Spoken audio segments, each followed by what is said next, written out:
ఈరోజు ఆధ్యాత్మిక జ్ఞానం విశేషంగా పిఎస్ఎస్ఎం 18 ఆదర్శ సూత్రాల గురించి తెలుసుకున్నాం మిత్రులారా.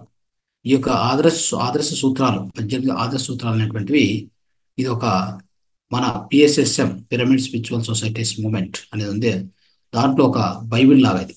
అంటే ఒక బైబిల్ అయితే ఎలాగో క్రిస్టియన్స్కి, ఇక భగవద్గీత మన హిందూ ధర్మానికి అంటే హిందువులకి, అలాగా పిరమిడ్ మాస్టర్లకి, ఈ పిరమిడ్ ప్రపంచానికి ఈ యొక్క ఆదర్శ సూత్రాలు అనేటువంటిది అలాంటి ఒక బైబిల్తో సమానం అని చెప్పొచ్చు.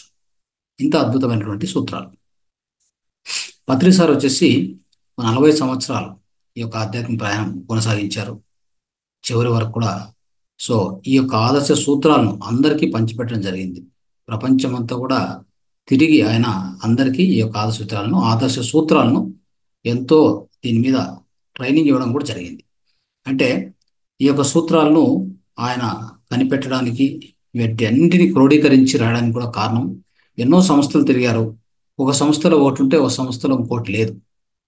ఓష సంస్థలో ఒకటి ఉంటే ఒకటి ఉండదు. తర్వాత థియోసఫికల్ సొసైటీకి పోతే అక్కడ ఒకటి ఉంటే ఇంకొకటి ఉండదు.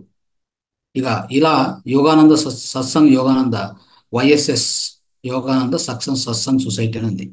అక్కడికి వెళ్తే ఒకటి ఉంటే ఇంకొకటి ఉండదు. ఇలాగా ఎన్నో సంస్థలు తిరిగి ఎన్నో బ్రహ్మ సూత్రాలు చదివి అన్నిటినీ క్రోడీకరించి ఒకే అంబ్రిల్లా కింద, ఒకే గొడుగు కింద ఎన్ని సూత్రాలను అంటే 18 ఆదర్శ సూత్రాలను తయారు చేసి మనకు అందించడం జరిగింది. అంటే ఈ సూత్రాలు ఏదో అందరి మీద రుద్దేటువంటి సూత్రాలు కాదు ఇవి. అంటే ఈ సూత్రాలు రుద్ది ఇలా ఉంటేనే ధ్యానంలోకి రా, ఇలా లేకపోతే ధ్యానంలోకి రావద్దు, నువ్వు ఇలా ఉంటేనే లోపలికి రావాలి, లేకపోతే ఈ ధ్యానం చేయొద్దు, అలాంటిది కాదు ఇది. ఇది ఎలాంటిదంటే ఎవరైతే ధ్యానం చేస్తూ ఉంటారో, సో మన యొక్క శ్వాస మీద ధ్యాస పెట్టి ఆనాపానసతి ధ్యానం చేస్తూ ఉంటారో, అతి తక్కువ సమయంలోనే తక్కువ సమయంలోనే ఈ యొక్క 18 ఆదర్శ సూత్రాలు వారి యొక్క జీవితంలో అంతర్భాగమైపోతాయి. వాళ్ళ జీవితంలో అంతర్భాగమైపోతాయి ఈ యొక్క 18 ఆదర్శ సూత్రాలు అని గుర్తుపెట్టుకోవాలి. అంతేగాని ఇదేదో అంటే గట్టిగా రుద్ది నేర్పించేది ఇలాంటిది మాత్రం కాదు. ఇది మనం అర్థం చేసుకోవాలి. సో ఆ విధంగా మిత్రులారా, ఈ యొక్క 18 ఆదర్శ సూత్రాలను మన పత్రి సార్ వచ్చేసి వీటిని విశిష్టంగా అందరికీ కూడా అర్థమయ్యేలాగా వీటిని రాసి నేర్పించి ఎంతో అందరికీ తెలియజేయడం జరిగింది. ఈ సూత్రాలతో మరి ప్రథమంగా మన యొక్క ఆంధ్ర రాష్ట్రము అంటే ఆంధ్రప్రదేశ్లో ఎక్కువగా ప్రచారం చేస్తూ అది యావత్ ప్రపంచానికి కూడా వ్యాప్తించిందని చెప్పాలి ఈ యొక్క 18 ఆదర్శ సూత్రాలు. తర్వాత చిన్నగా అంటే ఈ యొక్క మన దక్షిణాది రాష్ట్రాల్లో, ఆ తర్వాత నెక్స్ట్ అలాగనే నార్త్ ఇండియా ఉత్తరాది రాష్ట్రాలకి, ఆ తర్వాత ప్రపంచవ్యాప్తంగా కూడా ఈ యొక్క ఆదర్శ సూత్రాలను ఎంతో విరివిగా విస్తారంగా కూడా పంచడం జరిగింది, నేర్పించడం జరిగింది. అంటే ఈ 18 ఆదర్శ సూత్రాల ద్వారా ఏం నేర్పించడం జరుగుతుందంటే అంటే పూర్తి ఆధ్యాత్మిక శాస్త్రాన్ని నేర్పించడం జరుగుతుంది. ఈ 18 ఆదర్శ సూత్రాలు ఏం నేర్పిస్తాయి? పూర్తి ఆధ్యాత్మిక అంటే పూర్ణ ఆధ్యాత్మిక శాస్త్రాన్ని నేర్పించడం జరుగుతుంది. అదే ఈ యొక్క 18 ఆదర్శ సూత్రాల యొక్క వాటి యొక్క ఉద్దేశం కూడా అదే మిత్రులారా, గుర్తుపెట్టుకోండి. సో అందుకనేసి మనం ఖచ్చితంగా మనము అంటే ఒక పిరమిడ్ మాస్టర్ అయ్యండి, పిరమిడ్ మాస్టర్గా మనం అంటే ఒక వర్ధిల్లాలి అంటే, పిరమిడ్ మాస్టర్గా మనం పరిణితి చెందాలంటే ఈ 18 సూత్రాల్లో మనం ఖచ్చితంగా ప్రతి ఒక్కరం పాటించి ముందడుగు వేసి ఈ 18 ఆదర్శ సూత్రాల ద్వారా మనం ఈ సమాజంలో అందరికి కూడా మనం ఆదర్శప్రాయం కావాలని కోరుకుంటూ ఈ 18 సూత్రాలను మనం ఇప్పుడు నేర్చుకోవడం జరుగుతుంది మిత్రులారా. సో అంటే మన పిరమిడ్ స్పిరిచువల్ సొసైటీ మూమెంట్ అనేది ఈ వర్తమాన ప్రపంచంలో ఈ యొక్క కొత్త నవీన ఆధ్యాత్మిక జ్ఞాన యుగాన్ని ప్రారంభించిందని చెప్పాలి. అంటే సో మోడర్న్ స్పిరిచువల్ మూమెంట్ అనేది ఈ యొక్క పిఎస్ఎస్ఎం ద్వారా ఈ భూమి మీద స్థాపితం అయిందని చెప్పాలి. ఓకే, సో అంతవరకు కూడా ఎన్నో అంటే పాత పద్ధతులు కొన్ని, సో అంటే అసంపూర్ణమైన పద్ధతులు కొన్ని, ఇలా ఎన్నో నడిచాయి. అలాంటి ఎన్నో ఈ యొక్క ఆధ్యాత్మిక ఉద్యమాలు నడిచాయి. అయితే సంపూర్ణమైనటువంటి ఈ ఆధ్యాత్మిక శాస్త్రాన్ని బోధిస్తూ ఈ యొక్క నవీన ఆధ్యాత్మిక యుగాన్ని, జ్ఞాన యుగాన్ని ప్రారంభించడానికి మన పిఎస్ఎస్ఎం, మన గురుగారైనటువంటి బ్రహ్మర్షి పత్రిజీ గారు దీనికి విశిష్టంగా కృషి చేశారు. సో అదే ఈ భూమి మీద స్థాపించడం కూడా జరిగింది. అది ముందు ముందు కూడా ఇంకా విస్తారంగా కూడా ఈ ఈ భూగోళాన్ని, అంటే ఈ యొక్క భూమి మొత్తం ప్రపంచాన్నే ఆవరిస్తుంది, వ్యాపిస్తుందని చెప్పడంలో ఎలాంటి సందేహం లేదని చెప్పవచ్చు మిత్రులారా. ఈ విధంగా ఈ యొక్క 18 ఆసూత్రాలు ఏమేమి ఉన్నాయి, అవి ఏంటి, అవి ఆ 18 ఆసూత్రాలు ఏమిటి, అది ఒక్కొక్క సూత్రం గురించి మనం కొంత విపులంగా తెలుసుకోవడానికి మనం ప్రయత్నం చేద్దాం. రైట్ మిత్రులారా, ఒకటో సూత్రం ఏంటంటే సరైన ధ్యానము ఆనాపానసతి, క్రమం తప్పకుండా ధ్యానం చేయాలి, ఆనాపానసతి ధ్యానాన్ని అందరి చేత చేయించాలి. అది మొదటి సూత్రం. అంటే సరైన ధ్యానము అని ఎందుకు చెప్తున్నాం అంటే, సరికాని ధ్యానాలు నూరు కంటే ఎక్కువ ఉన్నాయి భూమి మీద. సరికాని ధ్యానాలు ఎన్నో వందలు ఉన్నాయి. అయితే సరైన ధ్యానాన్ని నేర్పించాలి, సరైన ధ్యానాన్ని చేపించాలి. మనం సరైన ధ్యానాన్ని చేయాలి, వేరే వాళ్ళ చేత చేపించాలి. క్రమం తప్పకుండా మనం చేస్తూ ఇంకొకరి చేత కూడా చేపించాలి. ఎందుకంటే గౌతమ్ బుద్ధుని అష్టాంగ యుగంలో, బుద్ధ అష్టాంగ మార్గంలో చెప్పినటువంటి 8 ఈ స్టెప్స్ తీసుకుంటే సరైన దృక్పథాలు, సరైన కోరికలు, సరైన వాక్కు, సరైన క్రమశిక్షణ, సరైన జీవనోపాయం, సరైన శ్రద్ధ, సరైన ఏకాగ్రత, చివరిగా సరైన ధ్యానం అని చెప్పడం జరిగింది మిత్రులారా. అంటే ఈ సరైన ధ్యానం అని ఎందుకు చెప్పారంటే, ఆ సరికాని ధ్యానాలు ఎన్నో ఉన్నాయి కాబట్టి సరైన ధ్యానం వచ్చేసి ఆనాపానసతి అని చెప్పేసి మన గౌతమ్ బుద్ధుడు ఇది ఈ ప్రపంచానికి అందించడం జరిగినది. కాబట్టి ఆ సరైన ధ్యానం ఏంటి అంటే ఆనాపానసతి. అంటే ఆనా అంటే పీల్చుకునే గాలి, అపాన అంటే వదిలేటువంటి గాలి, సతి అంటే రెండింటితో కలిసి ఉండడము. ఈ యొక్క అద్భుతమైన ధ్యానాన్ని మనం అందరికీ, ఈ ప్రపంచానికి దాన్ని అందించాలి. ఈ ధ్యానం సరైన రీతిలో చేస్తూ పోతే మనకు జ్ఞానం వస్తుంది, సిద్ధులు వస్తాయి, సమాధి స్థితి వస్తుంది, దివ్యచక్షు వస్తుంది, సూక్ష్మ శరీర జ్ఞానం లభిస్తుంది, గత జన్మలు తెలుసుకుంటాం. ఇంకేం కావాలి? ఇదే కదా కావాల్సింది అందరికీ ఈ ఆధ్యాత్మిక మార్గంలో. కాబట్టి ఇవన్నీ కూడా లభిస్తాయి, మీరు గుర్తుపెట్టుకోవాలి ఇది. కాబట్టి ఈ యొక్క ధ్యానం ఎప్పుడు చేయాలి, ఎలా చేయాలంటే ఎప్పుడైనా చేయొచ్చు. 2 కళ్ళు మూసుకోవాలి, శ్వాస మీద ధ్యాస పెట్టాలి, హాయిగా కూర్చోవాలి, అంతే కదా. సో ఇంత ఏ మంత్ర ఉచ్చారణ ఉండదు, ఏ జపం ఉండదు, నామస్మరణ ఉండదు. 2 కళ్ళు మూసుకుంటే చాలు, శ్వాస మీద ధ్యాస పెడితే చాలు, అదే ధ్యానం అవుతుంది. కాబట్టి ఇంత సులువైనటువంటి ధ్యానాన్ని అందరికీ మనం నేర్పించాలి, మనము చేయాలి, అందరితో చేపించాలి అని ఇది గుర్తుపెట్టుకోండి మిత్రులారా. రెండవది వచ్చేసి ఈ యొక్క 18 ఆదర్శ సూత్రాల్లో ఈ రెండవ సూత్రం వచ్చేసి ఆధ్యాత్మిక పుస్తకాలు చదవడము. ఉదాహరణకి స్వామి రామ, లెడ్ బీటర్, సో తర్వాత పరమహంస యోగానంద, తర్వాత ఓషో రజనీశ్వి, లోబ్సామ్ రాంపవి, కార్లెస్ కాస్టోనా, జేట్ రాబర్ట్స్, ఇలా అనేక బుక్కులు ఉన్నాయి. రిచార్డ్ బాక్, తర్వాత Annie Besant, Deepak Chopra, Linda Goodman, ఇలాంటి ఎన్నో బుక్కులు ఉన్నాయి, విశిష్టమైన బుక్స్. ఇవన్నీ కూడా అంటే ఇక్కడ ఏంటంటే సరి అయిన ఆధ్యాత్మిక పుస్తకాలు చదవడం. అంటే సరికాని పుస్తకాలు ఎన్నో ఉన్నాయి. అయితే సరైన ఆధ్యాత్మిక పుస్తకాలు అంటే ఏంటివి, అవి ఏం చదవాలి, ఏం చదివించాలి అనేది చాలా చాలా ప్రాముఖ్యమైనటువంటి మిత్రులు గుర్తుపెట్టుకోండి. సో అలాంటిది ఏంటంటే, సో ఇక్కడ 100కి 90% కూడా సరైనటువంటి ఈ ఆధ్యాత్మిక బుక్కులు చదివితే మనకు సరైన ఫలితాలే వస్తాయి. అది గుర్తుపెట్టుకోవాలి. అందుకోసం సో ఈ యొక్క స్వాధ్యాయం అనేటువంటిది ఎంతో ముఖ్యమైనది మన యొక్క సంస్థలో, అది మనకు అందరికీ తెలుసు. సో ఈ స్వాధ్యాయం అంటేనే మన ప్లస్ అధ్యాయం అంటే మన గురించి మనం అర్థం చేసుకోవడము. అంటే మనం ధ్యానం చేస్తూ ఉంటాం, మనం ఎదుగుతూ ఉంటాం, మనం ఏ స్థితిలో ఉన్నాం, సో ఇప్పుడు మనకున్నటువంటి సందేహాలు ఏంటి, దీన్ని తీర్చుకోవాలంటే ఏం చేయాలి, మాస్టర్తో మాట్లాడాలి, స్వాధ్యాయం చేయాలి, సజన సాంగత్యం చేయాలి అనేది అంటే ప్లస్ అధ్యాయం. అలాగా ఇంకొక స్వాధ్యాయం ఏంటంటే బుక్కులు చదవడం, అనేక సరైన ఆధ్యాత్మిక పుస్తకాలు చదవడం. ఎలాంటి బుక్కులు? ఇప్పుడు చెప్పుకున్నట్టుగా ఒక అన్బిసెంట్ కావచ్చు, లెడ్ బెటర్ కావచ్చు, థియోసఫికల్ సొసైటీ అన్ని books, Osho Rajneesh books, Deepak Chopra books, తర్వాత Swami Rama book living with Himalayan masters కదా, తర్వాత ఒక యోగి ఆత్మకథ, యోగానంద పరమహంస బుక్ అద్భుతమైన బుక్, తర్వాత గురుగారు చదివినటువంటి మొట్టమొదటి ఆయన ఎన్లైటన్మెంట్ కారణమైనటువంటి ఒక బుక్ వచ్చేసి యూ ఫర్ ఎవర్, మరణం లేని మీరు, లోబ్సామ్ రాంపా, ట్యూస్డే లోబ్సామ్ రాంపా.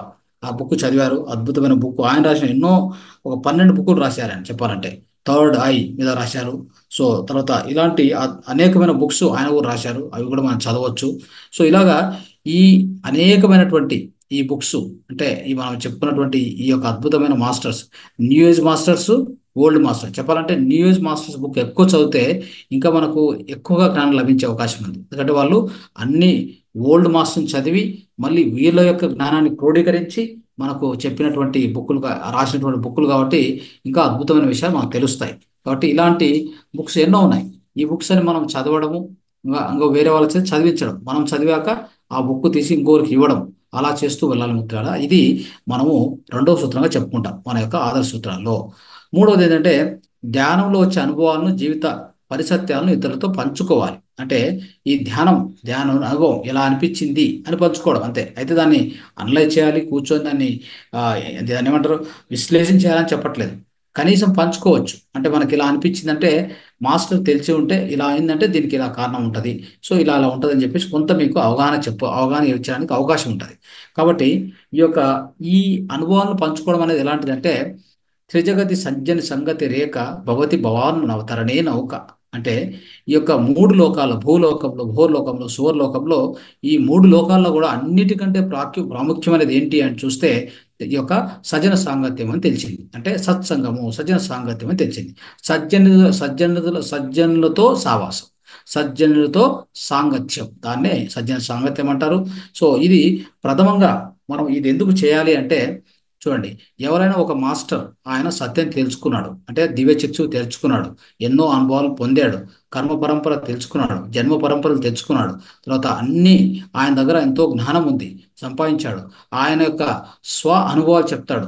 ఆయన ఎలా తయారయ్యాడు, ఈ స్థితిలో ఎలా ఉన్నాడు, ఎందుకు ఉండగలిగాడు, ఎందుకు ఎలా రీచ్ అయ్యాడు, తర్వాత ఆయన ఆయన ఉన్నటువంటి ధ్యానం కంటే ముందు ఆయన లైఫ్ ఏంటి, ధ్యానం తర్వాత ఆయన లైఫ్ ఏంటి. సో ఇవన్నీ కూడా ఆయన ద్వారా మనం తెలుసుకోవచ్చు. తర్వాత ఆయన రాసిన బుక్కులు ఉంటాయి. ఆయన రాసిన బుక్కుల్లోంచి కూడా జ్ఞానం ఎంతో మనం తెలుసుకోవచ్చు కదా. సో ఇలాంటి అంటే ఒక సజ్జనులతో, అంటే సత్ ప్లస్ జన, అంటే సత్ అంటే సత్యము, తెలిసినటువంటి జనాలు అని అర్థం. అది వాళ్ళని సజ్జనులు అంటాం. కాబట్టి సత్యం అంటే ఏంటి? ఆత్మనే నిత్యము, నిత్యమే సత్యం. ఏది ఏది సత్యము? ఏదైతే నిత్యంగా ఉంటుందో అదే సత్యం. మరి ఏది నిత్యము? ఆత్మనే నిత్యం. దేహం నిత్యమా, మన యొక్క బుద్ధి నిత్యమా, లేదా మనసు నిత్యమా? ఏవి నిత్యం కాదు. నిత్యంగా ఉండేది, నిత్యంగా శాశ్వతంగా ఉండేటువంటిది ఆత్మ. ఆ ఆత్మనే నిత్యము, నిత్యమే సత్యం. దానిని గురించి పూర్తిగా తెలుసుకునేటువంటి ఆ విధానం, అదే ఆ సత్యాన్ని తెలుసుకున్నటువంటి మాస్టర్స్ ఎవరైతే ఉంటారో వాళ్ళతో ఎప్పటికప్పుడు వాళ్ళ సాంగత్యంలో ఉంటే మనం కూడా అలా తయారవుతాము అనేది మనం తెలుసుకోవాలి. అంటే మనకు ధ్యానంలో అనుభవాలు వస్తూ ఉంటాయి. శరీరం బరువు అవుతుంది, తర్వాత శరీరం తేలిక అవుతుంది, తర్వాత బరువు ఎక్కుతుంది. చెప్పాలంటే మనం తేలినట్టు ఉంటుంది, ఎన్నో దృశ్యాలు వస్తాయి, ఏవో కనిపిస్తూ ఉంటాయి. వీటన్నింటిని కూడా మనం వివరంగా తెలుసుకోవాలి, వాటి గురించి అర్థం చేసుకోవాలంటే కొంత ఈ మాస్టర్స్ దగ్గర సజన సాంగత్యం చేయడం ఎంతెంతో అవసరమని మనం తెలుసుకోవాలి మిత్రులారా. సో సో ఇలాంటి అంటే వాళ్ళ సొంత అనుభవాలు ఇన్ని కూడా మనం ఏం తెలుసుకోవాలన్నా వాళ్ళ నుంచి మనం నేర్చుకునేటువంటి దానికి అద్భుతమైన అవకాశం సజ్జన సాంగత్యం అని చెప్పొచ్చు. అందుకే చెప్పాం కదా, మూడు లోకాల్లో కూడా మన భవసాగరం దాటాలంటే భూలోకంలో కూడా అంతే. మన ఈ భవసాగరం, ఈ జన్మ అనేటువంటి భవసాగరాన్ని దాటాలంటే ఇది ఒక సజ్జన సాంగత్యం అనేది మనకి ఎలా పనిచేస్తుంది అంటే నా ఈ నౌకను నడిపేదానికి, నౌకను అంటే ఒక దిక్కుకు తీసుకుపోవడానికి ఏ విధంగా అయితే స్టీమర్లో ఈ నావలాగా అనమాట అలా పనిచేస్తుంది, ఒక రాడార్ లాగా పనిచేస్తుంది. ఇది సజ్జన సాంగత్యము అనేది ఖచ్చితంగా పాటించాలి. తర్వాత నాలుగో ఆదర్శం ఏంటంటే వీలైనంత వరకు మౌనాన్ని పాటించాలి మిత్రులారా. మౌనము అనేటువంటిది ఎలా ఉంటుందంటే, మౌనము అంటే మనము మన నుంచి ఎలాంటి పదాలు రాకుండా, ఓకే, సో తర్వాత ఏమి మాట్లాడకుండా మనసును శూన్యంగా పెట్టుకొని, సో మాటలు కూడా మాట్లాడకుండా మౌనంగా కూర్చోడం, నిశ్శబ్దంగా కూర్చోడం. సో అంటే రోజుకో 2 గంటలో లేదంటే వారానికి ఒక రోజు ఈ మౌనంలో ఉండడం వలన మౌనంలో ఉన్న వాళ్ళకి మౌనం యొక్క విలువ తెలుస్తుంది, ధ్యానం చేసే వాళ్ళకి ధ్యానం విలువ తెలుస్తుంది కదా. సో అది మనం అర్థం చేసుకోవాలి. అంటే మౌనము అంటేనే మనం అనుకుంటాం నోట్లో మాట్లాడకుండా హాయిగా ఊకే కూర్చోవడం అనుకుంటాం. మనస్సును కూడా నిశ్శబ్దం చేసుకోవాలి. ఓకే, మనసును కూడా నిశ్శబ్దం చేసుకొని అంటే మన యొక్క మాటలు కూడా కట్టేసి, నోరు కట్టేసి ఈ యొక్క మనసును కట్టేస్తే ధ్యానం అవుతుంది, నోరు కట్టేస్తే మౌనం అవుతుంది, అంతే కదా. సో అయితే ఈ మౌనానికి ప్రతీక ఎవరు అంటే మన యొక్క రమణ మహర్షి అని చెప్పాలి. తర్వాత రమణ మహర్షితో పాటు ఇంకొక అద్భుతమైనట్టు యోగి, అంటే ఆ యోగి కూడా 40 సంవత్సరాలు అంటే ఆ, అంటే చెప్పాలంటే కనుక ఏకధాటిగా 40 సంవత్సరాలు మౌనం ఉన్నటువంటి ఇంకొక యోగి ఉన్నారు. సో ఆయన అంటే మనం చెప్పాలి త్రిలింగ స్వామి 80 సంవత్సరాలు మౌనంలో ఉన్నారు. 80 సంవత్సరాలు మౌనంలో ఉన్నారు. ఎవరు? త్రిలింగ స్వామి. సో చూడండి ఎలా ఉందో. తర్వాత మెహర్ బాబా 40 సంవత్సరాలు మౌనంలో ఉన్నారు. ఏ మాట మాట్లాడలేదు. ఏమన్నా కావాలంటే సైగలు చేయడమే అంతే. సైగలు చేయడం, రాసేయడం తప్ప ఏ మాట కూడా, ఒక పదం కూడా ఉపయోగించలేదు 40 సంవత్సరాలు ఏకధాటిగా. సో దాంట్లో అంత అద్భుతమైన శక్తి ఉంది. మన అయితే ఎప్పుడైతే మౌనంలో ఉంటామో తర్వాత మనం నోరు తెరిస్తే మన నుంచి మంచి రత్నాలే బయటకు వస్తాయి. అంటే అలాంటి పదాలు మన నుంచి బయటకు వస్తాయి. సో ఆ విధంగా మనము ఈ మౌనాన్ని పాటిస్తూ ఉండాలి. తర్వాత ఐదో ఐదో ఆదర్శ సూత్రం వచ్చేసి పౌర్ణమి దానం తప్పనిసరి. సో ముఖ్యంగా ప్రకృతి పరిసరాలు, కొండలు, కోనలు, అరణ్యాల్లో ఈ పౌర్ణమి దానాన్ని అంటే విస్తారంగా చేసుకుంటూ ఎక్కువగా చేసుకోవడానికి మనం ప్రయత్నం చేయాలి. మిత్రులారా, పౌర్ణమి ధ్యానం అనేటువంటిది మనందరికి తెలుసు. పౌర్ణమి ధ్యానం అంటే అది ఒక్క రాత్రే కాదు, ఒక రోజు ముందు రాత్రి, ఒక రోజు తర్వాత రాత్రి ఖచ్చితంగా చంద్రుడి నుంచి వచ్చేటువంటి ఆ యొక్క ఎక్కువగా ఆ కాస్మిక్ ఎనర్జీ, అంటే ఈ యొక్క విశ్వశక్తి ఎక్కువ ప్రవాహం అవుతుంది కాబట్టి, ప్రసారం అవుతుంది కాబట్టి భూమి మీదకి ఖచ్చితంగా ఆ శక్తిని మనం తీసుకోవాలంటే మనం నిశ్శబ్దంగా ఉండాలి. అంటే మన యొక్క ఆలోచనలు పూర్తిగా శూన్యమై ఉంటే ఆ శక్తి మనలో ప్రవేశిస్తుంది. మనకు కావాల్సిన మన లోపల ఎన్నో, అంటే మన లోపల ఉన్నటువంటి ఎన్నో మన యొక్క లోపల ఉన్నటువంటి ఎన్నో విషయాలకు, అంటే ఆధ్యాత్మిక పురోగతికి అద్భుతంగా దోహదపడుతుంది అనమాట ఈ శక్తి. అంటే ఇప్పుడు మనం ఇంతవరకు చెప్పుకున్నట్టుగా మూడో కన్ను తెరుచుకోవడము, చెప్పాలంటే మన లోపల హాస్టల్ ట్రావెల్ అంటే అవుటర్ బాడీ ఎక్స్పీరియన్సెస్ రావడము. సో ఇలాంటి ఎన్నో ఆధ్యాత్మిక అనుభవాలకు కారణమవుతుంది అనమాట ఈ యొక్క మనం ఈ ఎస్పెషల్లీ ఈ యొక్క పౌర్ణమి రాత్రుల్లో మనము ఎక్కువగా ధ్యానం చేస్తే. చెప్పాలంటే పిరమిడ్ మాస్టర్లకి ఈ పౌర్ణమి రాత్రులు ప్రతి ఒక్క, చెప్పాలంటే ఒక ఒక మంత్లో ఒక పౌర్ణమి రాత్రి వస్తుంది కదా. సో శివరాత్రులు అని చెప్తుంటాం. అందరూ వేరే వాళ్ళంతా శివరాత్రిలో ఒకరోజు మాత్రమే జాగరణ చేస్తారు. ఆ రోజు కూడా జాగరణ కూడా అంత అంటే చెప్పాలంటే అశాస్త్రీయంగా అజ్ఞానంతో చేస్తూ ఉంటారు. అది కాదు చేసేటువంటి విధానము. సో ధ్యానంలో కూర్చొని మనం ఆ జాగరణ చేయడం అనేది, అంటే వాళ్ళకి శివరాత్రి ఒక్క రాత్రి అయితే, మనకు పిరమిడ్ మాస్టర్కు సంవత్సరంలో 13 రాత్రులు ఉంటాయి. శివరాత్రితో పాటు ఇంకా 12 రాత్రులు, అవే ఏం చెప్తామంటే ఆ 12 రాత్రులు వచ్చేసి పౌర్ణమి రాత్రులు అని చెప్పుకోవాలి. సో కాబట్టి ఈ 13 రాత్రులు కూడా మనకి ధ్యానం చేయడానికి ఎంతో అనుకూలమైనటువంటివి. ఖచ్చితంగా వీటిని చేసేది కూడా ఎట్లా అంటే, ఎక్కడైతే ప్రకృతి వనాలు, కొండలు, లోయలు ఉంటాయి కదా, అలాంటి చోట చేస్తే, ఇంకా ఆరు బయట కూర్చొని చేస్తే, ఆ యొక్క ఆ వెన్నెలలో, ఆ చంద్రుని వెన్నెలలో కూర్చొని ఈ ధ్యానాన్ని, సో అంత లోతైన ధ్యానం చేస్తే చాలా చాలా అద్భుతంగా ఉంటుంది. మన యొక్క ఆధ్యాత్మిక అభివృద్ధి, పురోగతి అనేది చాలా వేగంగా ఉంటుందని మనం అర్థం చేసుకోవాలి. కాబట్టి ఎప్పుడెప్పుడు అవకాశం దొరికితే ఈ అద్భుతమైన శక్తిని, విశ్వశక్తిని మనము అతి ఎక్కువ పరిణామంలో మనం పొందడానికి అవకాశము ఈ యొక్క పౌర్ణమి ధ్యానము అని చెప్పుకోవాలి. మిత్రులారా, ఆరో వచ్చేసి అవకాశం ఉన్న చోట్ల పిరమిడ్ ఎనర్జీని ఉపయోగించుకోవాలి. ఇది మనకు తెలిసిన విషయమే. పిరమిడ్ శక్తి ఏమవుతుంది, పిరమిడ్ గురించి మనం తెలుసుకున్నాం నిన్ననే. ఆ పిరమిడ్ శక్తి ఎలాంటిది, అది ఎలా పొందాలి, పిరమిడ్ ద్వారా ఎలా పొందవచ్చు. సో కాబట్టి పిరమిడ్లో ధ్యానం చేస్తే ఎన్ని రెట్లు మనకు ఆ, వేగంగా మన యొక్క ఆ, అంటే మన ధ్యానం అనేది కుదురుతుంది. ఎంత శక్తి, 3 రెట్లు ఎక్కువ శక్తి మనకు లభిస్తుంది ఈ యొక్క విశ్వశక్తి. ఇవన్నీ మనం తెలుసుకున్నాం. సో ఇప్పటికే చెప్పాలంటే ఎన్నో చోట్ల పెద్ద పెద్ద పిరమిడ్లు వచ్చాయి.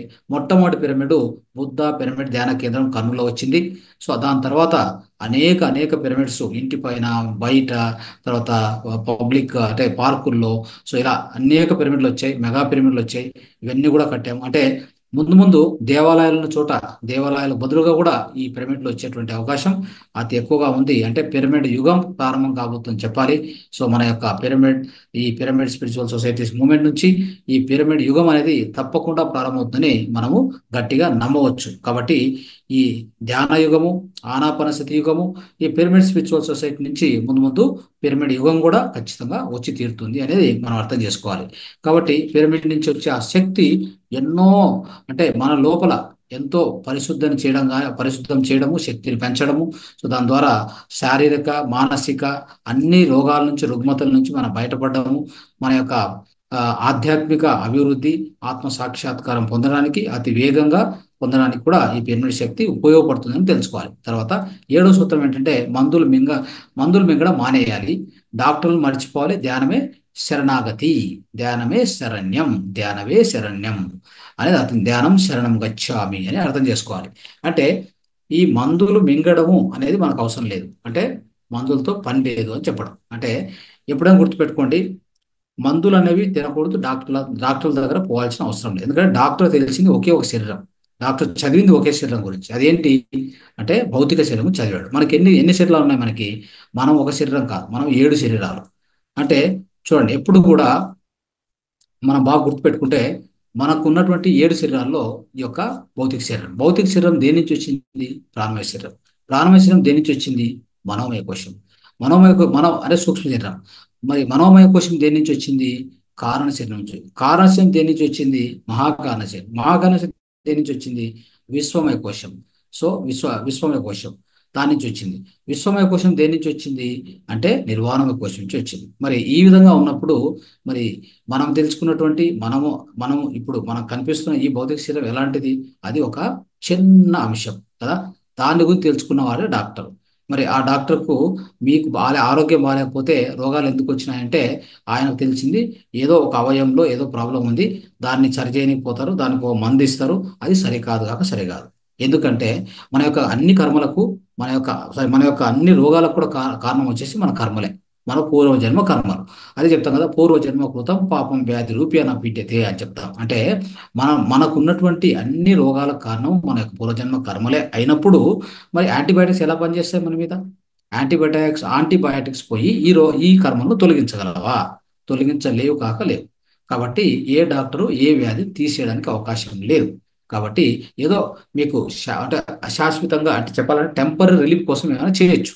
ఒక సపోజ్ మనకి ఈ వెన్నుముకలో ఎక్కువ నొప్పి ఉంది అనుకోండి, ఆ నొప్పికి ఒక పెయిన్ కిల్లర్ వేయచ్చు, కొంత తగ్గినట్టు అనిపించచ్చు. అంతేగాక మళ్ళీ వస్తుంది ఆ పెయిన్, మళ్ళీ రేపు మాపో మళ్ళీ ఖచ్చితంగా వచ్చే తీరుతుంది. మరి అది తొలగించాలంటే ఏం చేయాలి? మన యొక్క పాపాలను కడుక్కోవాలి. పాపాలను కడిగితే రోగాలు కడగబడతాయి, అంతే కదా.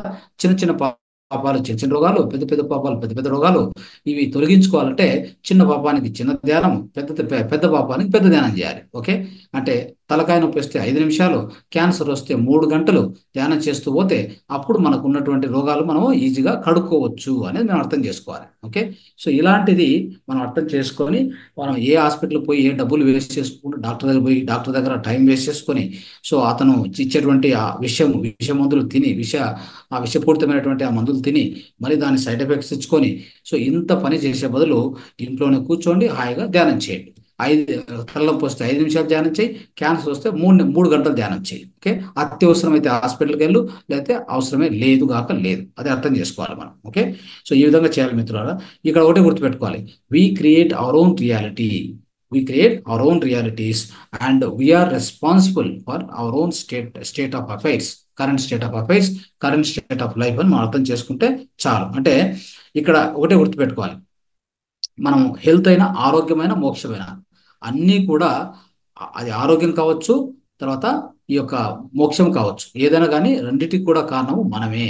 మన ఆరోగ్యం పొందాలన్నా మనమే, మోక్షం పొందాలన్నా కానీ మనమే దానికి కారణం అవుతాం, కానీ ఇంకెవరు కారణం కారు. కాబట్టి డాక్టర్స్ విషయం పక్కన పెట్టేసి, మన జీవితంలో ఏ డాక్టర్ పర్లేదు దాన్ని పక్కన పెట్టేసి, meditation is medicine. Meditate and heal yourself. అంతే. అంటే ధ్యానం ద్వారా చికిత్స, ధ్యానం ద్వారా స్వయం చికిత్స అనేది మనం అర్థం చేసుకొని దాన్ని పాటించాలి. తర్వాత 8వది వచ్చేసి, మాంసాహారం ముట్టకూడదు, కోడిగుడ్లు కూడా నిషేధమే, శాకాహారం మాత్రమే ఖచ్చితమైనటువంటి ఆహారము, మన మానవుని ఆహారం అని చెప్పుకోవాలి. తర్వాత మితాహారమే యుక్తాహారం అని చెప్పాలి. అంటే మీకు అందరూ తెలుసు దీని గురించి ఎక్కువగా, అంటే చెప్పడానికి ఇంకో సబ్జెక్ట్ వస్తుంది, అప్పుడు శాకాహారి భవానికి సబ్జెక్ట్ వస్తుంది, అప్పుడు ఇంకా ఎక్కువ చెప్తాము. అయితే మాంసాహారంలో ఉన్నవన్నీ ఇక్కడ లేవని, మాంసాహారం తింటేనే మాంసకృతులు వస్తాయని, ప్రోటీన్లు వస్తాయని, దేహం బలంగా ఉంటుందని, ఇవన్నీ నమ్మడం కూడా తప్పే. ఓకే. సో అవి కానే కాదు. ఒక ఏనుగు అంత బలంగా ఉందంటే తిన్నటువంటి ఆహారం ఏంటి? శాకాహారం. మరి ఎక్కడి నుంచి వచ్చింది? ఆ యొక్క ప్రోటీన్లు ఎక్కువనే ఉంటాయి కదా, బలం ఎక్కువ ఉండేది. ఏదైనా ఒక ఒక బాడీ, అంటే బాడీ స్పృష్టిగా పెరుగుతుందంటే, కండరాలు పెరుగుతుందంటే దానికి కారణం ఏంటి? ప్రోటీన్స్. మరి ప్రోటీన్స్ అంత ఎక్కువగా ఆ శాకాహారం లేకపోతే ఏనుగు అంత బలంగా పెరగగలదా? అంత దృఢంగా ఉండగలదా? లేదు కదా. కాబట్టి మరి అలాంటప్పుడు మనం ఎందుకు కొట్టలేము? మనం కూడా అలానే. ఒక కోడి రామ్మూర్తి అన్నారు. ఆయన శాకాహారి అయితే ఆయన వచ్చేసి పైల్మాన్. మరి అంత బలంగా ఎలా తయారాడైనా అంటే శాకాహారంతోనే కదా. మరి మనకు కూడా ఎందుకు సాధ్యం కాదు? కాబట్టి ఇవన్నీ అభూత కల్పనలన్నీ వదిలేసి అసత్యాలన్నీ పక్కన పెట్టి, సో డాక్టర్లు వాళ్ళకి తెలిసింది చెప్తూ ఉంటారు. అది కూడా ఈ ఇండస్ట్రీస్ అన్నీ ఒకరికొకరికి సంబంధం ఉన్నాయి. ఈ మాంసాహార ఇండస్ట్రీ, డాక్టర్లు అందరూ కనెక్టెడే. ఒకరి నుంచి ఇంకొకరికి లాభాలు తీసుకుంటూ ఉంటారు. కాబట్టి వాళ్ళ లాభాల కోసం ఎన్నేం చెప్తారు, అది అవసరం లేదు. అన్ని మాంసకృత్తులు, మనకు కావాల్సిన మాంసకృత్తులు ఇన్నే. చూడండి, ఒక పిడికెడు ఈ యొక్క వేరుశనగలు తీసుకొని నైట్ నానబెట్టుకొని పొద్దున్న తింటే, వారానికి 2 సార్లు తింటే మన దేహానికి ఎంత మన దేహానికి ఏం కావాలి, మన దేహానికి కావాల్సినటువంటి దాని ఏమంటారు, కావాల్సిన మాంసకృత్తులు మనకు దొరుకుతాయి అంతే. అంత సింపుల్గా ఉండేదాన్ని ఎంతో దాన్ని గొప్పగా ఏదేదో చూపించి, భూతద్దంలో చూపించి తర్వాత గుడ్లు తింటే ఇట్లా, మాంసం తింటే ఇట్లా, సో బలంగా ఉంటారు, పుష్టిగా ఉంటారు, ఇవన్నీ తప్పు. ఓకే, దీన్ని దృష్టిలో పెట్టుకొని ఎట్టి పరిస్థితుల్లో దాని జోలికి పోవద్దు. ఇది వచ్చేసి మాంసాహారం పాపాహారం, దాంట్లో ఏం డౌట్ లేదు. మనం ఏదైతే జీవిని మనము చంపడానికి ప్రయత్నం చేస్తామో దాని లోపల భయం వలన దానికి దాంట్లో కలిగేటువంటి అనేక మార్పులు ఆ దేహంలో జరిగి, ఆ దేహంలో విషమును దాన్ని నింపుతుంది అనమాట. దేశంలో ఆ విషం అనేది నింపబడుతుంది ఆ దేహంలో. ఆ విషయాన్ని మనం తిని, ఆ విషయాన్ని మనం తెచ్చుకొని దేహానికి మనం కూడా ఎన్నో రోగాల పాలు అవుతూ ఉంటాము. ఓకే, అంటే ఇది ఎలా ఉందంటే, శాకాహారం తిని మేకలు గుట్టలు ఎక్కుతున్నాయి కదా, మనము సో ఆ మేకలు తిని మనం మంచం ఎక్కుతున్నాం. అట్లా అయిపోయింది మన పరిస్థితి. ఓకే, మేకలు తిని మనం మంచం ఎక్కుతుంటే అదే మేకలు శాకాహారం తిని సో ఇక్కడ గుట్టలు ఎక్కుతున్నాయి అనమాట, సో కొండలు ఎక్కుతున్నాయి కదా. సో ఇది పరిస్థితి. కాబట్టి దాని జోలికి పోవడానికి ఎట్టి పరిస్థితుల్లో పోకూడదు. అంటే అన్ని జంతువులు కూడా మన యొక్క యంగర్ బ్రదర్స్, అది అర్థం చేసుకోవాలి. సో దీని గురించి అతి ఎక్కువగా మనం ముందు ముందు తెలుసుకుందాం. మితాహారం కూడా మిత్రులారా, మితాహారం అంటే ఏంటి? ఎంత కావాలో అంతే తినాలి. ఓకే, మన కడుపులో ఒక 100%లో ఒక 50% తినండి, ఇంకొక 25% నీరు వదిలేయండి, ఇంకో 20% ఖాళీ వదిలేయండి. అది తినే విధానం. ప్రతిసారి కూడా గుర్తుపెట్టుకోండి. ఎక్కడ బరువు ఎందుకు పెరుగుతున్నప్పుడు? బరువు పెరగదు కదా, బరువు పెరగదు. తర్వాత మంచి శక్తి ఉంటుంది.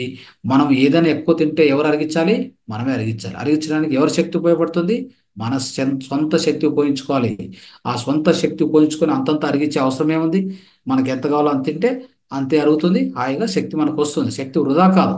ఉన్న శక్తిని వృధా చేసుకొని కొత్త శక్తి ఎక్కడి నుంచో తెచ్చుకుంటానంటే అదేం ధర్మం అది? అదేమి టెక్నిక్ చెప్పండి? అది ఒక తంత్రం కానే కాదు.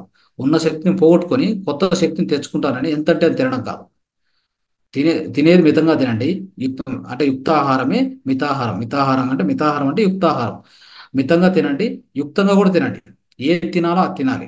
అంటే సాత్విక ఆహారం చెప్పాలంటే సాత్విక ఆహారం. ఏది ప్రాసెస్ చేసిన ఫుడ్ కానే కాదు. ఈ process foods, fast foods, junk foods ఇవన్నీ పక్కన పెట్టేయాలి. ఓకే, ఇవన్నీ తీసేసి దాన్ని యుక్తాహారం అంటాం. మితాహారం అంటే ఎంత కావాలో అంతే, లిమిటెడ్ ఫుడ్, అంటే కావాల్సినంత తీసుకోవాలి. మనకు ఆకలి తీరిన వెంటనే ఆపేయాలి. ఓకే, ఇది పద్ధతి. ఇవన్నీ కూడా మీకు రోజువారీగా చెప్తున్నాం కాబట్టి అంత పెద్దగా అక్కర్లేదు. ఇప్పుడు 9 చెప్పుకుందాం. 9 ప్రకృతిలో సహజీవనం గడపడం వీలైనప్పుడల్లా ఈ అడవుల్లో ఈ యొక్క వనసీమల్లో విహారయాత్రలు, ట్రెక్కింగ్లు చేయడం. సో సార్ ఉన్నప్పుడు అప్పట్లోనే ఎన్నో ట్రెక్కింగ్ చేసేవారు. సో ఎన్నో ట్రెక్కింగ్లకు వెళ్ళి ఆ ట్రెక్కింగ్ అనేటువంటిది అద్భుతంగా చేపించారు కూడా సారు. అంటే మనం ప్రకృతిలో పోయినప్పుడు ఏమవుతుందంటే మనలో శక్తి పెరుగుతుంది. అది గుర్తుపెట్టుకోండి. మనలో ఆ ఆధ్యాత్మిక ఆధ్యాత్మికత కూడా ఎక్కువ అవుతూ వస్తుంది ఖచ్చితంగా. ఎందుకంటే ప్రకృతితో సహజీవనము, మమేకం కావడం అనేది గొప్ప విషయం. ఎందుకంటే మనం కూడా ప్రకృతే. మనమేమో సపరేట్ కాదు. మనమేమో వేరే ఎక్కడి నుంచో దిగి వచ్చింది ఏం కాదు. మనం కూడా ప్రకృతిలో భాగమే. కాబట్టి ప్రకృతితో మనం ఉండడం వలన మన ఆధ్యాత్మిక జీవనం కూడా అద్భుతంగా ఉంటుంది. సో ఎంతో సుందరంగా ఉంటుంది. కాబట్టి ఎప్పుడెప్పుడు వీలైతే అప్పుడు అడవులకు వెళ్ళడము, అక్కడ ధ్యానం చేసుకోవడము, వనసీమల్లో అడవుల్లో ట్రెక్కింగ్ అంటే పర్వతాలు ట్రెక్కింగ్ చేయడము, ఇదంతా చేస్తూ ఉండాలి. దానివలన మన యొక్క ఆధ్యాత్మిక పురోగతి కూడా అద్భుతంగా ఉంటుందనే చెప్పాలి స్నేహితులు. ఎందుకంటే అక్కడ ఉన్నటువంటి వాతావరణం కావచ్చు, వాటి యొక్క ప్రకృతి అందాలను ఆస్వాదించడం కావచ్చు, ఎన్నో చేయొచ్చు. ఎన్నో విధాలుగా అక్కడున్న జంతువులతో మమేకం కావడం, పక్షుల యొక్క ఆ రాగాలు వినడము, ఇవన్నీ కూడా ఎంతో అద్భుతంగా ఉంటాయి కదా. అంత అద్భుతమైనటువంటి ఆ జీవనం అనేటువంటిదే మనం అనుభవించడానికి మనకి నిజంగా ఆ యొక్క అర్హత ఉండాలి. దాన్ని మనం ఎప్పటికప్పుడు మనం పొందడానికి ప్రయత్నం చేద్దాం. తర్వాత ప్రత్యేక ఆధ్యాత్మిక వేషధారణలు ఏవి లేవు, కర్మకాండలు లేవు. ఓకే, సో నా పేరు ఏ పేరు ఉంటే ఆ పేరే. నేను దానికి వెనక ముందు వెనక ఆనంద ముందల స్వామి అని మొత్తం అంతా యాడ్ చేసుకోవడం ఎలాంటి పద్ధతి కాదు. చూడండి, ఇప్పుడు స్వామి వివేకానంద, ఆయన పేరు నరేంద్ర. అయితే ఆయన స్వామి వివేకానంద పెట్టుకున్నాడు. పెట్టుకున్నాక ఏమైందంటే ఆ జీవితంలో అంతా అది గడిపాడు. తర్వాత ఆయన మళ్ళీ అర్థం చేసుకున్నాడు, ఇది చేయకుండా ఉండాల్సింది నేను అని చెప్పి. తర్వాత ఆ తప్పు తెలుసుకొని మళ్ళీ నెక్స్ట్ జన్మ తీసుకొని సాధారణంగా ఎలాంటి నామం ఎలాంటి గొప్పతనం లేకుండా అతి సాధారణమైన జీవనం గడిపి ఆయన మళ్ళీ ఎన్లైట్మెంట్ చేసుకుని మళ్ళీ వెళ్ళిపోయాడు, మళ్ళీ వచ్చి వెళ్ళిపోయారు. అది మీకు తెలిసిన అంటే ఈ విషయం మీకు తెలియకపోవచ్చు. అయితే ఇలా ఉంటదన్నమాట. మనం అంత ఈజీగా పేరు చేంజ్ చేసుకోవడం కాదు. సో నా పేరు ఉందనుకోండి, సో దానికి వెనక ముందు స్వామి అదే స్వామి అంటే స్వామి వివేకానంద, స్వామి తీర్థానంద, నిర్మలానంద అని ఇట్లా పేర్లు పెడుతూ ఉంటారు. సో అట్లా పేర్లు అక్కర్లేదు. ఏ పేరు ఉంటే ఆ పేరు, తల్లిదండ్రులు పెట్టిన పేరు చాలు మనకి, అంతకంటే అక్కర్లేదు. సో దానివల్ల ఎలాంటి అంటే అలా చేంజ్ చేసుకుంటేనే మనలో ఏదో గొప్పతనము, అలా చేసుకుంటేనే మనం ఆధ్యాత్మిక ఎదిగినట్టు అనుకోవడం తప్పు. ఓకే, అలాంటిది ఏదీ లేదు. ఆధ్యాత్మికత అంటే మన అంతర సౌందర్యం. ఎప్పుడు కూడా అంతర సౌందర్యమే ఆధ్యాత్మికత, అది గుర్తుపెట్టుకోవాలి ఎప్పుడు కూడా. కాబట్టి సో ఇది మనం తెలుసుకోవాల్సిన విషయం మిత్రులారా. సో అందుకని పేర్లలో ఏమీ లేదు, రూపాల్లో ఏం లేదు, వేషాల్లో ఏం లేదు, వస్త్రధారణలో కూడా ఏమీ లేదు. చాలా మంది వస్త్రధారణ మార్చేయడం ఎట్లా, సో కషాయం వేసుకోవడము, వైట్ బట్టలు వేసుకోవడము. సో అంటే వాళ్ళు చూపించాలి, అంటే ప్రపంచాన్ని చూపించడానికి మాత్రమే అది. నిజంగా మన యొక్క ఆంతరంగికంలో వచ్చే మార్పులు, వచ్చేటువంటి పరివర్తనే చాలా ముఖ్యం. కానీ మన బాహ్యంగా వచ్చే పరివర్తన ఏ విధంగా కూడా ముఖ్యం కాదు, ఏ విధంగా కూడా ప్రాముఖ్యత లేదు దానికి. అది అర్థం చేసుకోవాలి మీరు. కాబట్టి ఇది మనం తెలుసుకొని దీన్ని ఖచ్చితంగా పాటిద్దాం. సో ఇప్పుడు చూస్తే ఎంతో మంది ఏ జీసస్ క్రైస్ట్ కావచ్చు, జీసస్ క్రైస్ట్ కూడా ఆయన పేరు మార్చుకోలేదు కదా, అలానే ఆయన పేరు అలానే పెట్టుకొని అలానే ముందుకెళ్ళాడు. కృష్ణుడు ఉన్నాడు, కృష్ణుడు మార్చుకున్నాడు ఆ పేరు, కృష్ణుడు మార్చుకోలేదు కదా. మరి గాంధీ ఉన్నారు, గాంధీ మార్చుకున్నాడు ఆ పేరు, మార్చుకోలేదు కదా. సో అందుకని సో ఈ విధంగా మనం ఇవన్నీ తెలుసుకోవాలి. ఇవన్నీ తెలుసుకొని ఆ ఉద్దేశంతో ఆ విధంగా మనం ముందుకు వెళ్తే ఖచ్చితంగా సో మనం కూడా ఈ యొక్క ఆధ్యాత్మిక సరైన ఆధ్యాత్మిక మార్గంలో మనం నడిచేటువంటి అవకాశము చాలా ఎక్కువగా ఉంటుంది. అంటే ఇప్పుడు పూర్తిగా వెంట్రుకలు తొలగించేసి ఆ అదొక అంటే ఈ వెంట్రుకలు కూడా ఒక రకంగా తయారు చేసుకుంటారు కదా. సో అలాంటిది కూడా ఏమనుకుంటామంటే ఆధ్యాత్మికలో భాగం అనుకుంటాం. ఇవన్నీ ఏవి ఆధ్యాత్మికలో భాగం కాదు అని చెప్పడానికి నేను ప్రయత్నం చేస్తున్నాను. తర్వాత కర్మకాండల గురించి తెలుసుకుందాం. కర్మకాండ అంటే ఏంటి అంటే మనము కర్మకాండలు చేస్తే మన యొక్క అంటే మన పూర్వీకులు మన పెద్దవాళ్ళు మనకు దీవిస్తారనుకోవడము. సో ఇవన్నీ కూడా మనం చూస్తూ ఉంటాం. ఎంతోమంది కర్మకాండలు చేయడానికి, అవి చేయకపోతే ఏదో అపరాధమైంది, చేస్తే మంచి జరుగుతుంది, గొప్ప జరుగుతుంది అని అనుకుంటూ ఉంటాం అంతే. కానీ వీటికి ఒక అద్భుతమైన ఉదాహరణగా చెప్పుకోవాలంటే ఒక కబీర్ చెప్పినటువంటి, కబీర్ చేసి చూపించిన ఒక ఘటన ఉంది, సంఘటన ఉంది, అది చెప్తాను మీకు. సో అదొక చిన్న ఒక నిమిషం.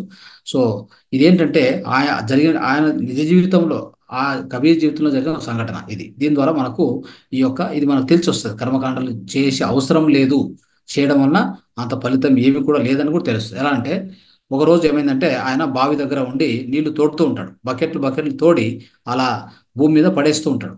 ఎవరు? మన కబీర్. ఆ కబీర్ సంతు అలా చేస్తూ ఉంటే దారిలో పోయేటువంటి ఒక పెద్ద ఆయన వచ్చి, ఏంటి ఇలా చేస్తున్నావు, నీకేమైనా పిచ్చి పట్టిందా, నీళ్ళన్నీ బావిలో తోడి తోడి తోడి భూమి మీద పడేస్తున్నావు కదా అని అడుగుతాడు.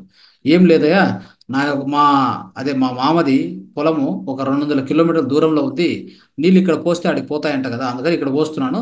ఇది భూమి అది భూమే కదా, కాబట్టి ఇక్కడ భూమిలో పోస్తుంటే ఆడికి పోతాయి కదా, ఎందుకు పోవు అని అంటాడు. అంటే నీకేమైనా పిచ్చి పట్టిందా, ఇక్కడ పోస్తే ఇక్కడే ఇంకిపోతాయి, అక్కడికి ఎట్లా పోతాయి నీళ్ళు అని అంటాడు. మరి అట్టప్పుడు మీరు చేసే కర్మకాండలు ఇక్కడ ఇక్కడ తర్పణము అది ఇది ఇక్కడ పెడితే అక్కడికి ఎలా వెళ్తుంది? ఈ భూమి మీద ఎక్కడో నువ్వు పోయి నది దగ్గర కూర్చొని ఆ నది దగ్గర కూర్చొని నువ్వు పెట్టే తర్పణము ఇంకోటి కానీ ఇక్కడే పడిపోతుంది, కానీ ఇక్కడే ఉంటుంది, కానీ ఇది ఎక్కడ ఇంకొక లోకానికి ఎలా ఎలా చేరుతుంది అనుకుంటున్నావు అని ఈ ఉదాహరణ ద్వారా ఆయన తెలియజేస్తారు.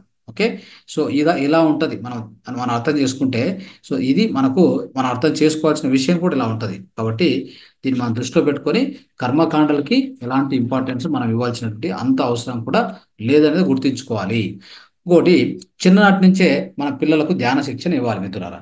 చిన్ననాటి నుంచి ధ్యాన శిక్షణ ఖచ్చితంగా ఇవ్వాలి. ఎందుకంటే మొక్కై వంగని మానై వంగదు అనేది మనకు అందరికీ తెలిసిన విషయము.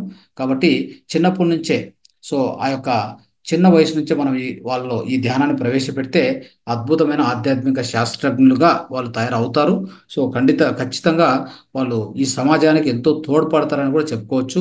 సో కాబట్టి ఇది మనం చిన్నప్పటి నుంచే చేపించాలి. అంటే మౌనం అభ్యాసం చేపించడము, స్వాధ్యాయం అభ్యాసం చేపించడము, ధ్యానం అభ్యాసం చేయడము, ఈ సజ్జన సాంగత్యం ఉంది కదా, దాన్ని కూడా అభ్యాసం చేయడం, ఇవన్నీ కూడా వాళ్ళకు చిన్నప్పటి నుంచే చేపించడం ఎంతెంతో ముఖ్యమవుతుంది. ప్రతి స్కూల్లో, కాలేజీలో, సో అన్ని చోట్ల కూడా ఈ ధ్యానాన్ని ప్రవేశపెట్టి అప్పుడు ఈ ఆధ్యాత్మికత ಮತ್ತೆ స్పిరిచువల్ సైన్స్ అనేది సో కంపల్సరీ ఒక సబ్జెక్టుగా చేసి మనం చేస్తే అద్భుతంగా సో ఎంతో పురోభివృద్ధి మనము సాధించవచ్చు ఈ భూమి మీద అనేది తెలుసుకోవాలి. తర్వాత ఇంకోటి ఏంటంటే ఎవరు శిష్యులు కారు, ఇక్కడ మాస్టర్లు మన పిఎస్ఎస్ఎంలో అని అర్థం చేసుకోవాలి. ఈ రోజు వచ్చినటువంటి వ్యక్తి జూనియర్ మాస్టర్ అయితే ఇంతకుముందు వచ్చిన వ్యక్తి సీనియర్ మాస్టర్ అవుతాడు తప్ప ఎవరికి ఎవరు శిష్యులు కాదు. ఇక్కడ ఎవరికి ఎవరు శిష్యులు కాదు, ఎవరు తక్కువ కాదు, ఎవరు ఎక్కువ కాదు, అందరూ సమానమే. అయితే ఒకరోజు ముందుగా నువ్వు ధ్యానం నేర్చుకున్నావు, ఒకరోజు వెనకగా ఇంకో ఆయన ధ్యానం నేర్చుకుంటాడు. ఒక రోజు ముందుగా జ్ఞానం తెలుసుకున్నావు, ఇంకో రోజు ముందుగా వెనకగా జ్ఞానం తెలుసుకుంటూ ఉంటాడు. అంతేగాని ఆ సమయంలో తేడా ఉంది, కానీ ఎవరికి ఎవరు తక్కువ కాదు, అందరం కూడా సమానమే. అదే అందరం కూడా ఆత్మలమే, ఆత్మస్వరూపులమే. కాబట్టి మనం అందరం కూడా సమానమే, ఎవరు ఎక్కువ తక్కువ అనేది ఏమీ ఉండదు. ఓకే, సీనియర్ జూనియర్ ఉంటారు తప్ప శిష్యులు మాస్టర్స్ అంటే నేను శిష్యును, ఆయన మాస్టర్ నేను శిష్యు, ఆయనకు శిష్యరికం చేస్తున్నాను అనేది అలాంటిది ఏది ఇక్కడ లేదు అని అర్థం చేసుకోవాలి. తర్వాత ధ్యాన శిక్షణ కార్యక్రమం అన్నీ కూడా ఉచితమే, అర్థం చేసుకోండి. ఇది 13వ సూత్రం. అంటే ఏ ధ్యాన శిక్షణకు ఏ డబ్బులు వసూలు చేయకూడదు. ఆధ్యాత్మిక బోధించడానికి ఎప్పుడూ ఉచితంగానే ఉండాలి. కొంతమంది చెప్తూ ఉంటారు ఆధ్యాత్మిక కదా అని చెప్పి మనం ఉచితంగా చేస్తే వాళ్ళు రారు, సీరియస్గా తీసుకోరు అనేది అది తప్పు. ఓకే, సో అది కూడా మంచిది కాదు. తర్వాత ఏ గురువు కూడా డబ్బులు ఇవ్వకపోవద్దు. వసతి ఇవ్వండి, ఆహారం పెట్టండి, ఉండడానికి ఇవ్వండి, అది మంచిదే. ఓకే, అలా చేస్తే మంచిదే. కానీ కొంతమంది గురువులు అదే పనిగా డబ్బులు ఇస్తేనే చెప్తాను అలాంటిది ఉన్నప్పుడు అది ఖచ్చితంగా వాళ్ళకు మంచిది కాదు, వాళ్ళ యొక్క ఎదుగుదలకు మంచిది కాదు, అర్థం చేసుకోవాలి. తర్వాత గౌతమ బుద్ధుడు భిక్షాటన చేశాడు. అంటే ఆయనకున్న జ్ఞానాన్ని చెప్పాడు, ఇంకోటి దగ్గర ఉన్న ఆహారాన్ని స్వీకరించాడు. అంతే కదా చేయాల్సింది. మనం కూడా అంతే, 4 ఇళ్ళు అడుక్కొనైనా తినొచ్చు కానీ ఓకే, సో మన ధ్యానాన్ని ఉచితంగా పంచుతూ పోవాలి. ఇంకొక ధ్యానాన్ని అంటే డబ్బులు సంపాదించుకుని ఇంకో వృత్తి చేయి, తర్వాత ధ్యానాన్ని ఉచితంగా పంచు, ఆధ్యాత్మిక ఉచితంగా పంచు, అంతే జరగవలసింది. సో ఇది మనం అందరం కూడా పాటించాలి. ఓకే, అదే విషయాన్ని నేను పాటిస్తున్నాను తప్పకుండా కూడా. సో ఎక్కడ కూడా ఈ యొక్క ఎన్ని కార్యక్రమాలు చేసినా, ఎంత అద్భుతంగా చేసినా అన్ని ఫ్రీగా చేసుకుంటూ అవన్నీ ఉచితంగా మన శక్తి కొలది మనం ఉచితంగా పంచుతూ మన మన నిజ జీవితంలో మనం ఆహారం కోసం ఈ యొక్క పొట్ట అంటే పొట్టను పోషించుకోవడానికి కోసం ఇంకొక వృత్తి చేయొచ్చు, కష్టం పడవచ్చు. ఏది లేదా కట్టెలు కొట్టి డబ్బులు సంపాదించుకో, తినడానికి సంపాదించుకో, ఏం తప్పు లేదు, దాంట్లో ఎలాంటి తప్పు లేదు కాక లేదు, అది అర్థం చేసుకోవాలి. ఓకే, సో సో మనం గురువుకు డబ్బులు ఇచ్చి ఇంకోటి ఇచ్చి మనము పాడు చేయకూడదు. ఓకే, వాళ్ళను ఆ విధంగా చేయడానికి పోరాదు, వాళ్ళు తీసుకోరాదు. అది తీసుకోవడం అనేటువంటిది ససేమిరా ఆధ్యాత్మికత కానే కాదు, అది అర్థం చేసుకోవాలి. తర్వాత విగ్రహారాధన తగదు, దైవం మానుస రూపేణ అనేది అర్థం చేసుకోవాలి. అంటే విగ్రహారాధన అనేది మిత్రులారా, విగ్రహం చేసుకొని ఆ కృష్ణుడిని ఆ విగ్రహంలో చూసుకో, కావాలంటే ప్రతిరూపంగా చూసుకో. కాకపోతే ఆ విగ్రహానికి పెట్టి ఒక అంటే బొట్టు పెట్టి దాన్ని ఏమంటారు, ఆ విభూది బొట్టు పెట్టడము, ఆ సాంబ్రాణి కట్టి వెలిగించడము, ఒక దీపం ముట్టించడము, ఇవన్నీ చేసి ఆ విగ్రహానికి ఎంత చేసినా లాభం లేదు. సో దాని నుంచి మీకు ఎలాంటి ఆధ్యాత్మికతలో మీకు రావాల్సిన ఎదుగుదల అది రాదు. ఓకే, అదే ఆ దీపాన్ని వెలిగించాల్సింది మన లోపల ఉండే దీపాన్ని వెలిగించాలి. మన లోపల ఉండే దీపాన్ని వెలిగించాలి కానీ ఆ యొక్క విగ్రహంలో అంటే ఒకప్పట్లో ఈ పటాలు ఇవన్నీ ఉండేవి కాదు. అంటే ఈ పటాలు తయారు చేయడం ఉన్నాయి కదా, ఇప్పుడు అంత మనకు ఫోటోలు వచ్చాయి కదా, ఫోటోల రూపంలో వచ్చాయి కదా, అవి లేవు. కాబట్టి అప్పుడు విగ్రహాలే చేపించుకొని ప్రతిరూపంగా పెట్టుకునేవాళ్ళు. దానికి కొబ్బరికాయ కొట్టు, టెంకాయ కొట్టు, ఇది చెయ్యి అది చేయించ, దాని అర్థం అది కాదు. ఓకే, మనకు ఈయన చెప్తారు ఎవరంటే స్వామి దయానంద సరస్వతి చెప్తారు, మూర్తి పూజ మెట్టు కాదు అగడత అని చెప్తారు. అంటే మూర్తి పూజ చేస్తావు కదా, అది మెట్టు కాదు నాయన, అది సోపానం కాదు, పైకి ఎక్కిపోయేదానికి కాదు, అది అది అగడత అంటే నీకు అడ్డమవుతుంది అని చెప్తాడు. సో దీన్ని బట్టి మనం అర్థం చేసుకోవాలి మిత్రులారా. కాబట్టి సో ఇది సో మనకేంటంటే ఎప్పుడు కూడా సాధన చేయాలి, ధ్యాన సాధన చేయాలి, ఆధ్యాత్మిక జీవితాన్ని ముందుకు నడపాలి. అది మనలో పరిపక్వాన్ని సంపాదించుకోవడానికి అవకాశం ఇస్తుంది అనేది మనం తెలుసుకోవాలి. ఓకే, సో ఇది ఈ విధంగా మనము విగ్రహారాధన అనేది సో అంత దానికి ఇవ్వాల్సినటువంటి ఇంపార్టెన్స్ ఇవ్వాల్సిన అవసరం లేదు. విగ్రహంలో నువ్వు ఏదైనా ఒక ప్రతిరూపం చూసుకోవచ్చు, ఒక ఆదర్శంగా తీసుకోవచ్చు, అందులో తప్పేం లేదు. విగ్రహం పెట్టుకుంటే కూడా తప్పలేదు. కానీ దానికి టెంకాయ కొట్టి ఒట్టు పెట్టి ఆ, మన యొక్క సాంబ్రాణి కడ్డీలు ముట్టించి చేస్తేనే నాకు ఏదో వచ్చేస్తుంది అనుకుంటే అది ఖచ్చితంగా కరెక్ట్ కాదు అని చెప్పడానికి ప్రయత్నం చేస్తున్నాం. ఓకే, అది. ఇంకా ధ్యాన శక్తితోనే ఎవరి సమస్యలు వారే పరిష్కరించుకోవాలి. అది కూడా వెరీ వెరీ ఇంపార్టెంట్. ఏ ఎవరు కూడా నీకు పరిష్కారం చేయలేరు, ఏ మాస్టర్లు కాదు కాక ఏ దేవుడు వచ్చి కూడా మన యొక్క సమస్యలను తీర్చలేడు. మన సొంత ఆత్మశక్తి, మన సొంత మనశక్తి, స్వశక్తిని ఉపయోగించుకొని, మన ఆత్మశక్తిని ఉపయోగించుకొని, ధ్యాన శక్తిని ఉపయోగించుకొని మనకు మనముగా అన్ని సమస్యలను పరిష్కారం చేసుకోవచ్చు. దాంట్లో ఎలాంటి డౌట్ లేదు. సో అంటే మన ధ్యాన శక్తి మీద మనం పూర్తిగా ఆధారపడాలి. తర్వాత సాధారణ వృత్తుల్లో గృహస్థ జీవితాన్ని గడపాలి. ఓకే, ఇది 16వ సూత్రం. ఏంటంటే చక్కగా ఆడామగ ఆ, సంభోగం చేసుకుంటూ మంచిగా అంటే ఒక ఒక ఈ యొక్క ఈ యొక్క ప్రాపంచిక జీవనంలో కూడా అలాగనే ఒక వైభోగంగా అంటే భోగంగా జీవిస్తూ అలా ముందుకెళ్ళాలి. కానీ ఇదేదో ఈ ఆధ్యాత్మిక జీవితం అంటే ఒక తర సన్యాసంగా తీసుకోవడము, సో దీంట్లో ఏమి ఆనందం లేదు అంటే ఒక సంతోషం ఏమి ఉండదు అనుకొని వైరాగ్యమే ఇంకా దీంట్లో అని చెప్పి ఇలాంటి భావన మనకు అక్కర్లేదు. సాధారణ గృహంలో ఉంటూ ఒక భార్యగా, ఒక తండ్రిగా, ఒక ఒక కూతురుగా, ఒక కొడుకుగా, ఒక తాతమ్మగా, ఒక తాతయ్యగా అన్ని రోల్స్లో ఇలా ఉంటూనే మన జీవితాన్ని గృహస్థ జీవితంలో గడుపుకుంటూనే చక్కగా కూర్చొని ధ్యానం చేసుకోవచ్చు. ప్రతిరోజు ధ్యానం చేసుకొని అంటే గృహస్థంలో ఉంటూనే సో ధ్యానం చేసుకుంటూనే మనం ముందుకు పోవచ్చు. సో కాబట్టి సో చాలా మంది చెప్తారు అంటే అదేదో ఇది అశుద్ధమైంది మనము, సో అంటే మన సాంసారిక జీవితం అశుద్ధమైంది, ఆ, సో అది చేయడం వల్ల తప్పు అనేది. కానీ అది చేయకపోవడం వలన ఈ యొక్క ఈ సృష్టి రహస్యమే మనం తెలుసుకునే అవకాశం దొరకదు. సృష్టి రహస్యము, సృష్టి జరుగుతున్నదే ఈ యొక్క ఈ సంభోగం నుంచి. ಮತ್ತೆ చెప్పాలంటే ఈ యొక్క సాంసారిక జీవితమే. మరి దాన్ని మనం తప్పు పట్టడం ఎలా ఉంటుంది? ఎలా తప్పు పట్టగలం మనం? తప్పు పట్టే అవకాశం లేదు.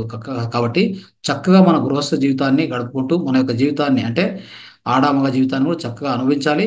సో చెప్తారు ఇంకా కాని కామి గాని వాడు మోక్ష కామి కాలేడు అని చెప్తారు కదా. సో దీన్ని అర్థం చేసుకోవాలి మనం. ఈ పాయింట్ అర్థం చేసుకుంటే మీకు తెలుస్తుందని. సో ఇది ఈ విషయము. అది 16వది. 17వది వచ్చేసి అన్ని గ్రామాల్లోనూ అన్ని పట్టణాలను పిరమిడ్ ధ్యాన కేంద్రాలు నెలకొల్పాలి. ఎక్కడెక్కడ పిరమిడ్ మాస్టర్లు ఉంటారో వాళ్ళు ఆల్రెడీ అనుభవించింటారు కాబట్టి ఆ ఫలితాలు పొందింటారు కాబట్టి ఎంత వీలవుతే అంతమంది కూడా ఈ పిరమిడ్ ధ్యాన కేంద్రాలు నెలకొల్పాలి. పట్టణాల్లో, గ్రామాల్లో ఎక్కడ వీలవుతే అక్కడ తెలుసుకోవాలి. తర్వాత లాస్ట్ది 18వ సూత్రం వచ్చేసి ధ్యాన అనుభవాలను, ఇతర ఆధ్యాత్మిక విశేషాలను పుస్తక రూపంలో ప్రచురించాలి. అంటే మనం ఏవైతే ధ్యాన అనుభవాలు పొందామో, ఏవైతే మనం పుస్తకాలు చదివామో, మన అనుభవాలను క్రోడీకరిస్తూ, మన సొంత అనుభవాలను క్రోడీకరిస్తూ మన జ్ఞానాన్ని పుస్తక రూపంలో పెట్టాలి. అంటే మ్యాగజైన్స్ రూపంలో, పుస్తక రూపంలో ప్రచురించి అందరికీ మనం పంచడం కూడా చేస్తే చాలా చాలా మంచిది. అందుకనే ఒక శాస్త్రవేత్త చెప్తారు, ఫ్రాన్సిస్ బ్యాకాన్ అని చెప్పి ఆయన ఏం చెప్పారంటే ఆయన చెప్తారు everything should be in black and white అని చెప్తారు ఆయన. ఓకే, సో అది ఎందుకంటే అది చాలా చాలా మంచిది. అంటే ఒక వ్యక్తి ఆ బ్లాక్ అండ్ వైట్లో పెట్టినప్పుడు ఏంటంటే అవి ఇంకొకరికి గట్టిగా అందుతాయి అనమాట. మనం ఏం చెప్పాలనుకున్నవి గట్టిగా అందుతాయి. కాబట్టి దీన్ని దృష్టిలో పెట్టుకొని ఈ అన్ని ఆదర్శ సూత్రాలు కూడా మిత్రులారా సో మన పిరమిడ్ మాస్టర్లు అందరూ కూడా స్వయంగా పాటిస్తూ అదేవిధంగా ఆ పాటిస్తూ అందరు పిరమిడ్ మాస్టర్లు అంటే ఆ, ఇంకా అందరినీ కూడా పిరమిడ్ మాస్టర్లుగా ఎదిగేటట్టుగా అందరికి ప్రచారం చేస్తూ మనం మనం పాటిస్తూ ఇంకోరికి చెప్తూ మనం కూడా అందరినీ ఎదిగించే విధంగా, అందరినీ పిరమిడ్ మాస్టర్గా తయారు చేసే విధంగా మనం చేస్తూ ముందుకు పోవాలనేది ఈ రోజు మనం తెలుసుకున్నటువంటి ఈ 18 ఆదర్శ సూత్రాల పిఎస్ఎస్ఎం 18 ఆదర్శ సూత్రాల ముఖ్య ఉద్దేశం అయి ఉంటుంది. Thank you so much. ధన్యవాదాలు.